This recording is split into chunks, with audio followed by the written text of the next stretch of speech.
Hello friends, കൂട്ടുകറി ഉണ്ടാക്കാറുണ്ടോ നിങ്ങൾ? സദ്യയിലെ വിഭവം ഈ ഓണത്തിനൊന്ന് ഉണ്ടാക്കി നോക്കൂ.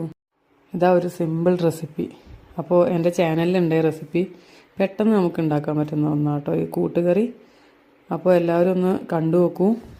എൻ്റെ ചാനൽ സബ്സ്ക്രൈബ് ചെയ്യാൻ മറക്കരുത്. ബെൽ ബട്ടൺ ക്ലിക്ക് ചെയ്യണേ. താങ്ക്